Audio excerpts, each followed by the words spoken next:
can happen to you.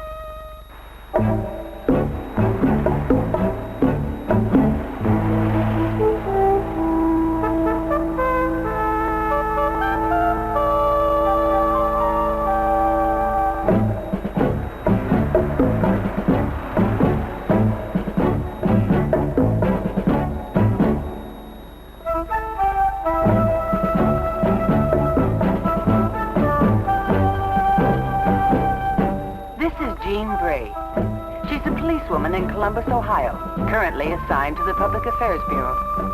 She is a life member of the National Rifle Association of America and a member of the Women in NRA panel, which is a public service group of women specially appointed to lecture at state and national conventions concerning the various programs of the NRA.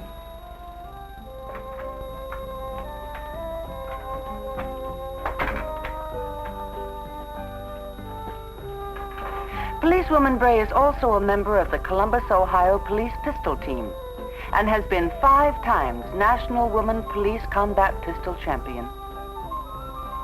Jean Bray is the first woman ever to qualify for the NRA Police Distinguished Expert Bar. To qualify, one must attain a score of 98 or above on the FBI Combat Pistol course. Jean is a nationally recognized authority on personal safety and has appeared on network television with her self-defense message. Jean's interest in safety education encompasses all ages, from elementary school children to men's civic groups to lectures on self-defense to women across the country.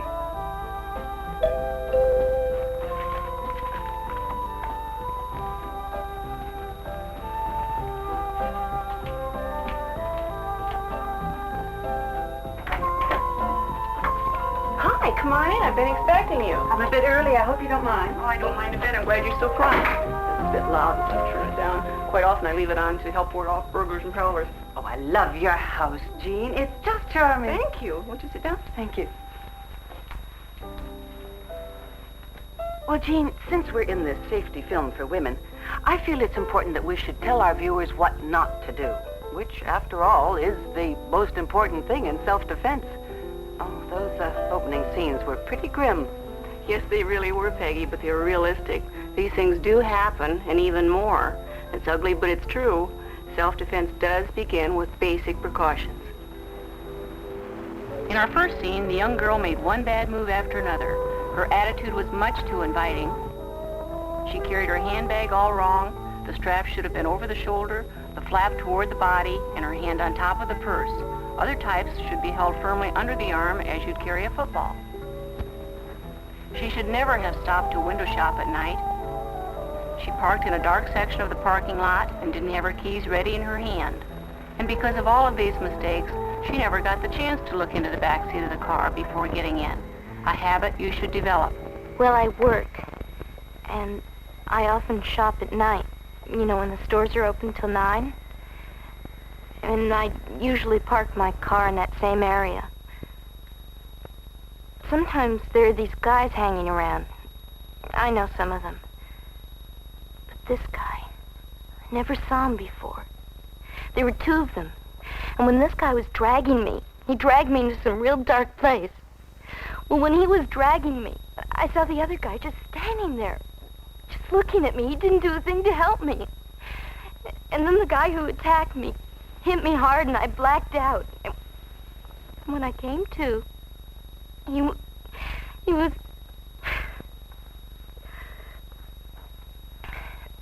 So I tried to scream and he grabbed my hair and he slapped me and I guess I blacked out again. They told me at the hospital what he'd done, and I'll be all right. But I know I'll never forget it. Our teacher told us if someone follows you in a car, you should run the other way. But this man looked so nice and so friendly, and he was in a big car. I thought he was asking for directions, and when I went over to the car, he opened the door and wanted me to get in. And I got, you know, scared. So I ran back to the first house I saw. I figured I could get there before he could. I'll never talk to a strange man again. In our second scene, the girl would have done better to ignore any man in a cruising car. She never should have gone near him. Children can't comprehend child molesters, Luckily, she was able to get away from him and run in the opposite direction.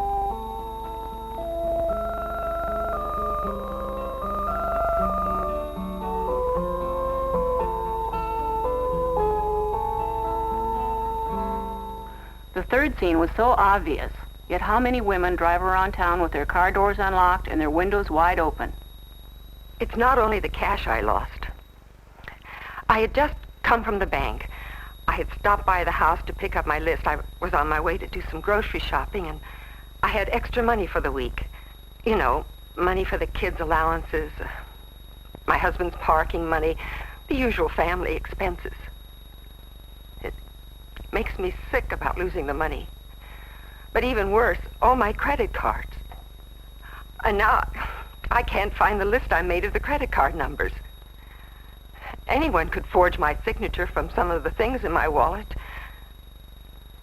And my checkbook was in my bag. And a separate set of house keys. With all that identification, I'll have to have the locks changed on all the doors. I hope I can get somebody to do it soon. I'll be a nervous wreck until I get those locks changed. Car doors should be locked and windows rolled most of the way up, especially in city driving, even if your car isn't air conditioned. Here are some points I've jotted down most people don't think of. Never park in dark areas. Have car keys ready as you approach car. Look in back seat before entering. Keep car windows closed and doors locked at all times. Never leave valuables in view. Lock them in the trunk. Never pick up hitchhikers. Do not roll window all the way down to talk to anyone who approaches car.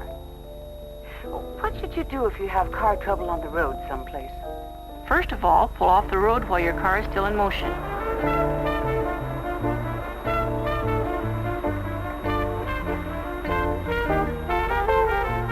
Get out and raise the hood of the car.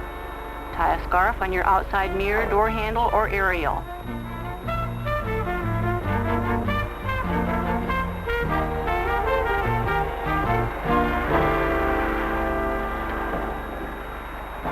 Back in the car, lock the door, close the window, and wait for help.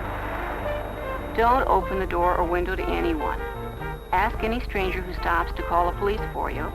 Keep your windows closed. It's wise to keep a white or light-colored scarf or piece of material in the glove compartment. Also, keep a dime for phone calls and a pencil and paper to write a phone number for someone to call your home or the nearest service or police station.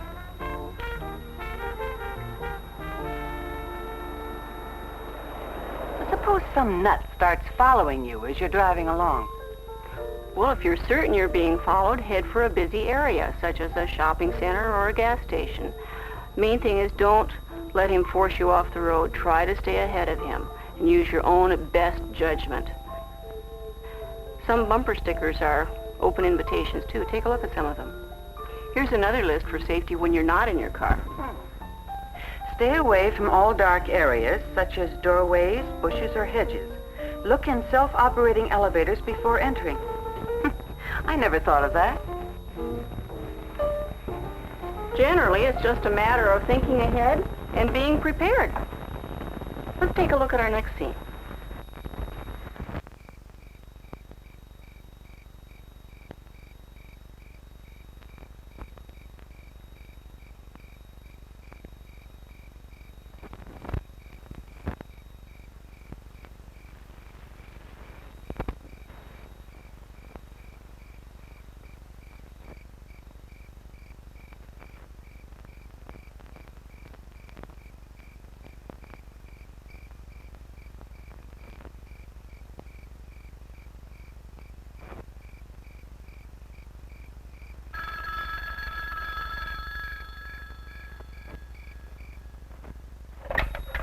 Hello?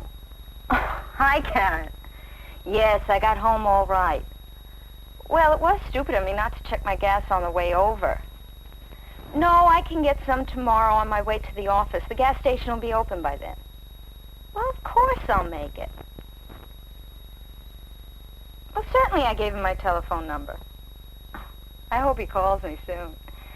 Listen, it's late, and I'd like to get some rest. No, I'll see you tomorrow. Thanks for calling. Okay, yeah. Bye-bye.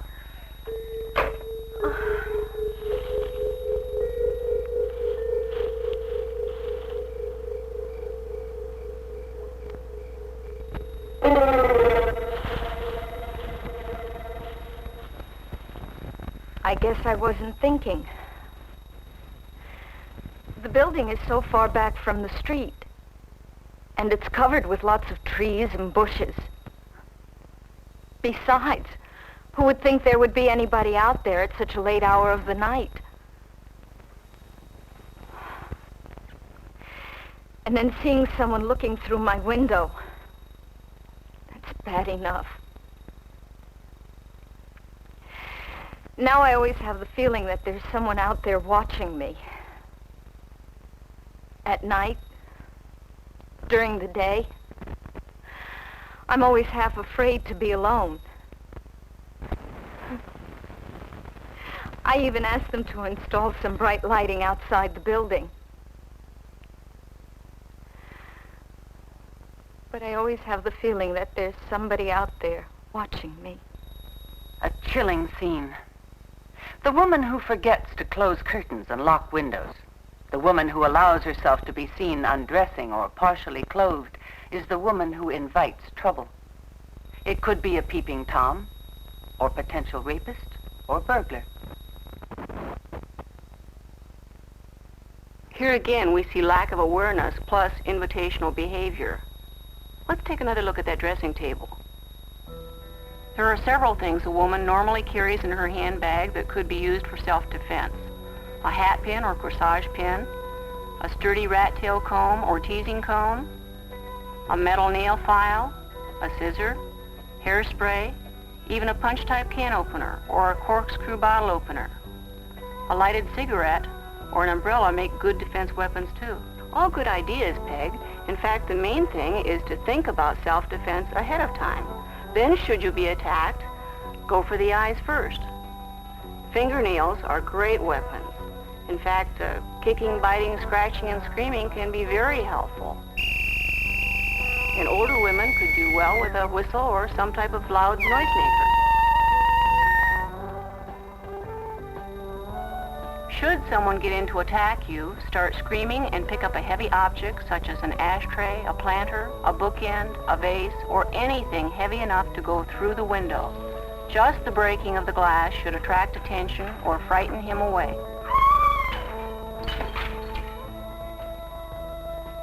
Try to keep some kind of furniture between you and the intruder, so he will have to go over it or around it to reach you. As I understand it, the whole idea is to get away any way you can. Throw him off balance enough to enable you to get away. Hello? As for obscene phone calls, if you receive one, don't say anything. Hang up the receiver. Or blow a whistle into the phone. Or jiggle the hook and say, Operator, this is the call you've been waiting for. Best of all, say nothing. No matter how many times he calls, hang up. Eventually, he'll give up.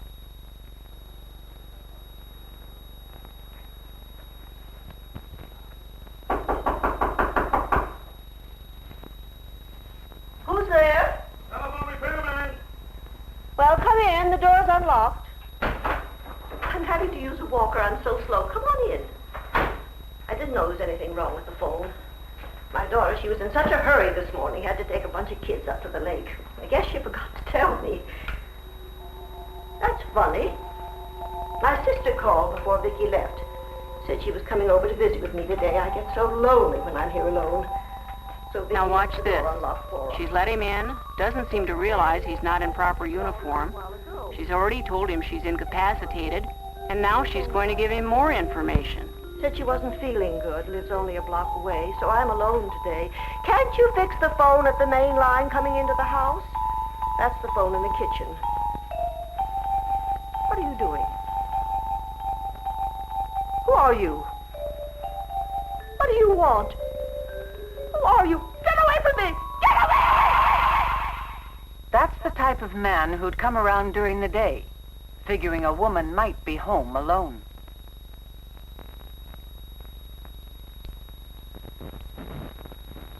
It was awful.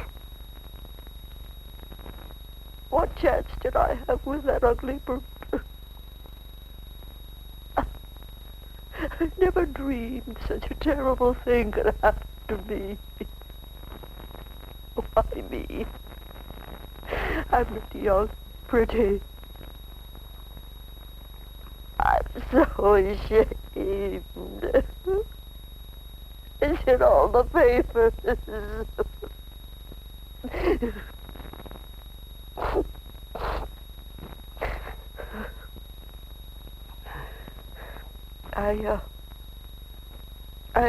I lay there for hours until my daughter came home.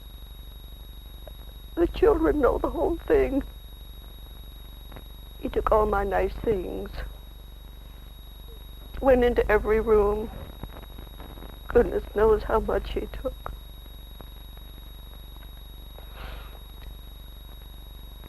I couldn't scream. I couldn't seem to get my breath. And my heart's bad, you know. I guess I'm lucky to be alive. These things happen to women who are unaware of the precautions they should take. Women of every age should learn a few basic rules and techniques of self-defense. I'd like to show you a few of the things that a woman could do to ward off an attacker. Should someone try to grab you around the shoulders, and this is quite common, your first reaction would probably be to try to pull away, and that wouldn't do a bit of good. Instead, straighten up and very quickly flip your head back into his. You might catch him across the nose, the chin, the throat, or the chest. At the same time you're doing this, you might be able to bring your elbow back into his ribs just as hard as you could. Keep it close to your body, not out.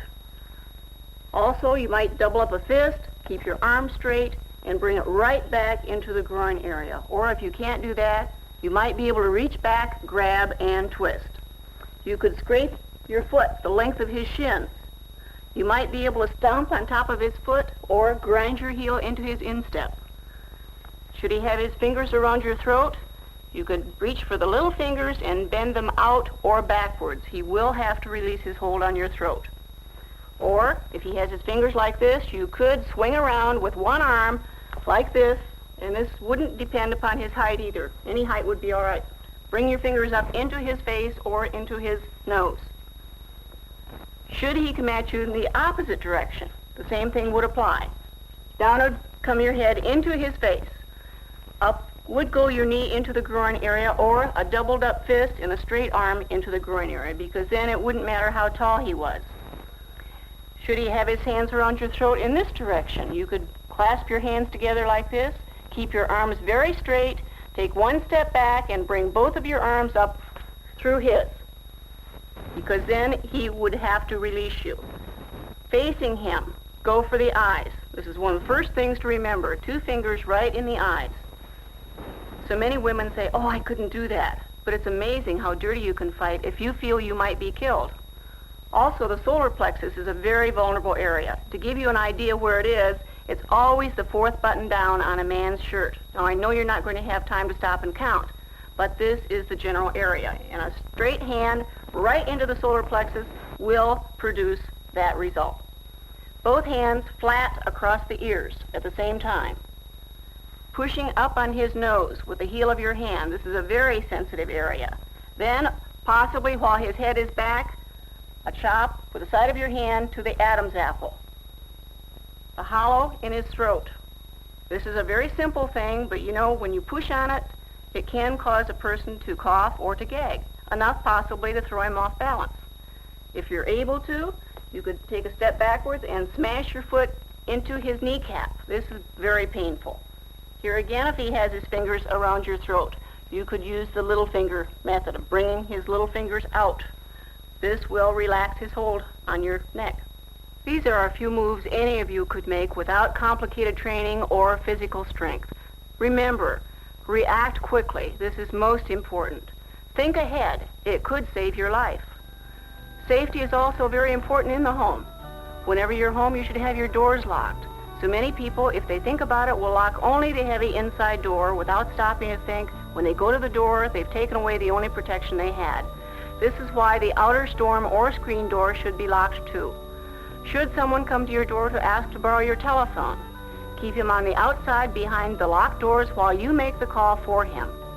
Should you be in your garden, doing some gardening or sunbathing, or having a party in the backyard, be sure your doors are locked in the front. Don't leave your door open without locking your storm or screen door too. No home is burglar-proof. There are many types of locks for the home. Be certain yours are properly installed. The first 3 locks are deadbolt locks to be used in conjunction with any main locking latch. The first one, the deadbolt rim lock.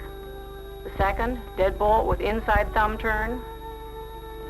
And the third, deadbolt inside lock. All 3 of these should be used on doors where there is no glass panel.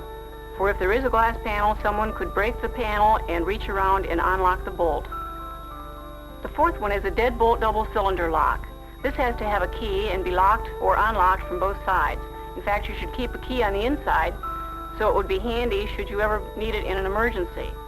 This is very good for use on doors with glass panels. The fifth one is a night chain latch. Its deterrent value is more psychological than physical. It will make noise if force is used against it, but it's well worth its cost. Just be sure the chain is a snug fit with no slack in it. There's also an excellent model with a buzzer that sounds when the chain is removed and continues until replaced on the other side. Our sixth lock is a locking latch with an anti-shim device, used on many of our homes today. It's a good lock if properly installed, but should always be augmented by a deadbolt lock. This is a deadbolt inside lock. This is a good auxiliary lock used in conjunction with the one I just mentioned, the locking latch with an anti-shim device. This is a little different model. There's no key that can be duplicated. The door can be opened only with this. And it has a certain set of magnets within it that cannot be duplicated, and it's one of a kind. In the home, on the street, day or night, know how to protect yourself. Remember, your objective is not to overpower the man. It's to throw him off balance enough to enable you to get away. Think ahead. Think of some of the points we've made in this film. There is no pat answer for many situations. We have nice people into our detective bureau every day, people who have been beaten, molested, and robbed. And so often they'll say, I've seen this type of thing in the paper, but I never thought it would happen to me, until it does, and then so often it's too late. Please be prepared. It can happen to you.